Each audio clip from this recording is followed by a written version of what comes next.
Tengo en mi mama derecha varios nódulos, me genera picazón, dolor y demás síntomas. Y no sé cuál es el conflicto. Y no tengo miedo de mirar. Ni quiero que ningún doctor me toque porque no soy conejo para experimentar.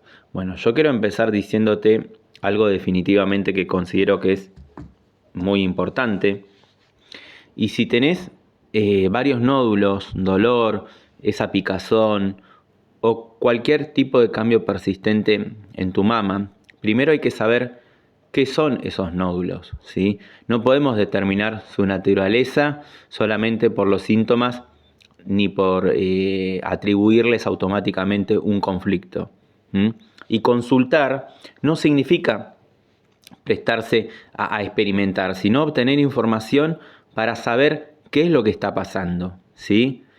De hecho, existen muchas causas benignas, llamémosles así, de nódulos y cambios mamarios, pero también existen situaciones que necesitan a veces ser estudiadas porque esa información es poder.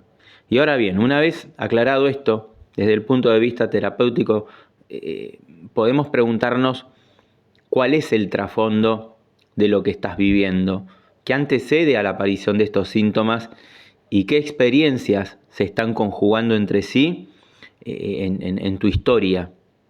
Pero primero tenemos que comprender la funcionalidad de la mama, porque efectivamente la mama es un órgano que está relacionado con muchas cuestiones.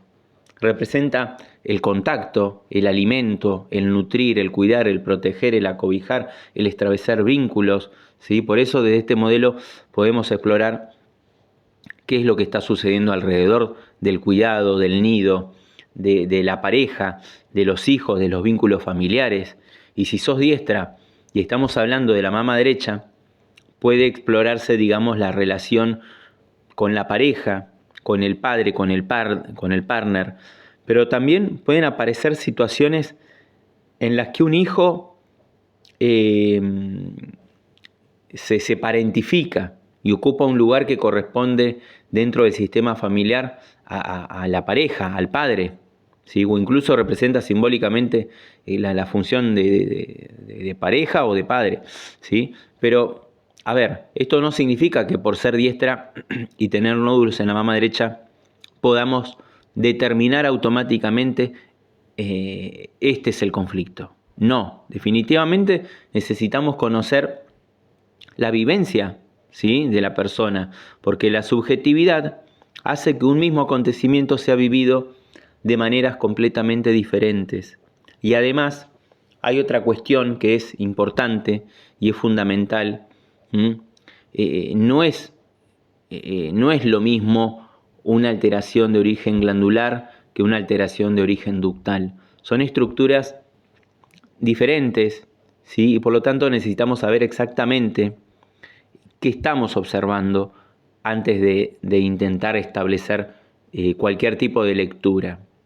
Entonces, desde el trabajo terapéutico, la pregunta no es simplemente ¿cuál es mi conflicto?, sino ¿qué antecede a esto que estás viviendo? ¿Qué estabas viviendo? ¿Qué situaciones estabas atravesando? ¿Con quién articula? ¿Qué vínculos están involucrados? ¿Cuál es el trasfondo de toda esta experiencia que estás viviendo? Porque definitivamente no tenemos que imaginar que existe un único conflicto aislado y se acabó.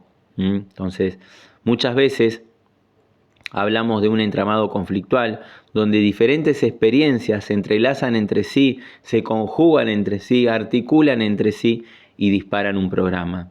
O sea que son varios acontecimientos, varias vivencias, varios vínculos que pueden constituir y conformar una determinada historia personal o una respuesta biológica. Entonces, tendríamos que preguntarnos qué situación antecede a la aparición de esos síntomas que tenés.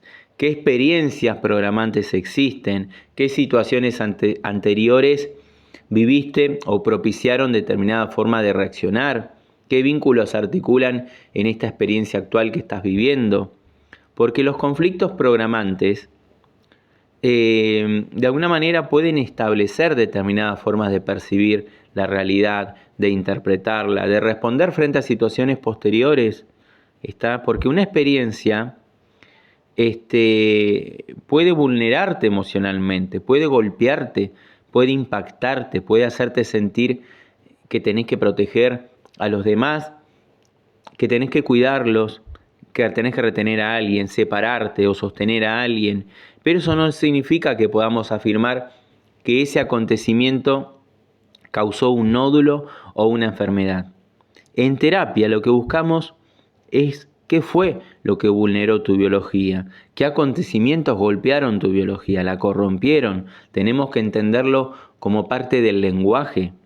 Y justamente por eso la terapia no consiste únicamente en encontrar un simple DHS y decir, listo, lo encontré, el conflicto ahora ya se solucionó y ahora me curo. Definitivamente no.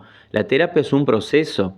Es revisar aquello que antecede, reconocer conflictos programantes, observar creencias, comprender los vínculos en los cuales se desarrolla mi vida, identificar patrones, descubrir cómo las diferentes experiencias se entrelazan entre sí y conforman nuestra manera de vivir, de interpretar la realidad que me toca vivir. Y para eso utilizo herramientas como la Gestalt, que trabaja sobre la experiencia directa, sobre la subjetividad, sobre la percepción, sobre aquello que la persona siente y experimenta en el acá, en el aquí y en el ahora. Buscamos aumentar la conciencia sobre lo que la persona está viviendo, sobre sus vínculos, sobre sus necesidades, sobre sus formas de responder. ¿Por qué esa persona responde de esa manera? Y también utilizo herramientas como la PNL, la programación neurolingüística, para poder explorar patrones de pensamientos, de lenguaje, de conductas. ¿Sí? Cómo esa persona se organiza subjetivamente sus experiencias, qué creencias sostiene, qué patrones repite, cuál es su estructura mental. Entonces, cuando alguien me dice, no quiero que ningún médico me toque, yo también puedo preguntarle, ¿sí? ¿Qué significa para vos que un médico te toque? ¿Qué representa para vos un médico? ¿Qué experiencias previas anteceden a esa desconfianza? ¿Qué relación tenés con la autoridad, con el control, con el miedo? O con el miedo a ser manipulada, o con la sensación de que otros decidan sobre tu cuerpo, ¿sí? Eso también forma parte del trabajo terapéutico, porque es información. Y una ecografía, una mamografía o cualquier otro estudio no significa automáticamente que tengas cáncer, ¿sí? Existen múltiples condiciones, vamos a llamarlas benignas, que producen nódulos, dolor, picazón o cambios en la mama. Y si hay una alteración que necesita más estudio, bueno, hay herramientas que permiten determinar con más certeza qué tejido está presente o involucrado. Entonces, mi invitación sería, no te quedes solamente con la pregunta ¿cuál es mi conflicto? Porque eso es muy escaso, es muy limitado, es muy reducido, ¿sí? Pregúntate también qué antecede a la situación que viviste, cuál es el trasfondo de todo esto, qué experiencias se entrelazan, qué vínculos articulan con esa mama, qué conflictos programantes existen, qué significado tiene para vos todo esto que estás viviendo. Y paralelamente podés obtener un diagnóstico adecuado de esos nódulos, ¿sí? Porque conocer lo que está pasando en tu cuerpo no es ser un conejo de laboratorio, es tener información y esa información es poder, para poder decidir sobre tu salud.